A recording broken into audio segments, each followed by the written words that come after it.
Ang programang ito ay rated SPG. Striktong patnubay at gabay ng magulang ang kailangan. Maaaring may masiselang tema, lengguwahe, karahasan, sexual, horror o droga na hindi angkop sa mga bata. Sa lahat ng pinagdadaanan ni Lynette ay talagang saksi itong si Dr. RJ Tanyag. Dito na sinabi ni Dr. RJ Tanyag kay Dr. Ray Meneses ang lahat ng kanyang mga nalalaman dito kay Lynette upang ito ay tulungan dahil concerned siya dito.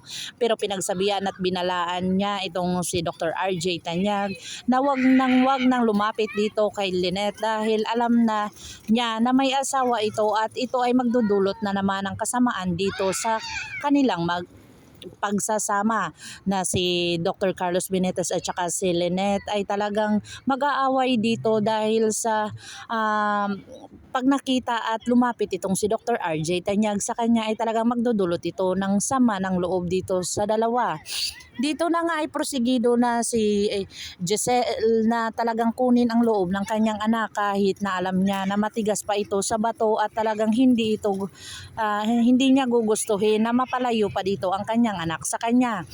Agad-agad naman itong nakita niya ang kanyang anak na talagang sinira ang kanyang bag na niregalo sa kanya na kung saan ito ay nagdulot ng pagsabihan niya ang kanyang anak kahit na masama siyang ina ay kailangan niya itong disiplinahin para sa ikakaganda ng kanyang buhay.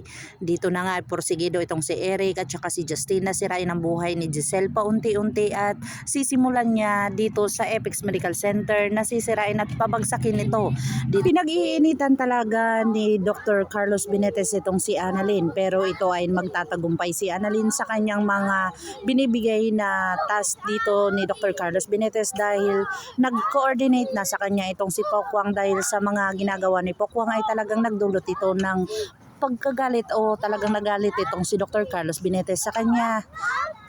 Kaya nga dito nga ay babawi na si Pokwang dito kay Annalyn dahil alam niya na ang saloobin ni Annalyn at hindi po pwedeng maging dismayado itong si Dr. Carlos Benitez sa lahat ng kanyang misyon. Dito na magtatagumpay si Annalyn at magagawa nila na magkakaroon sila ng travel papuntang Japan kasama itong si Dr. Lyndon kaya gagawin niya ang lahat para mapatunayan dito kay Dr. Carlos Benitez ang lahat ng kanyang mga binibigay na mga task. Pakakabangan natin ang mga susunod pa na episode ng Abot Kamay na Pangarap. If you like my story, please like, share, and subscribe para ma-update po kayo sa mga susunod pa. Yan lamang po at maraming salamat.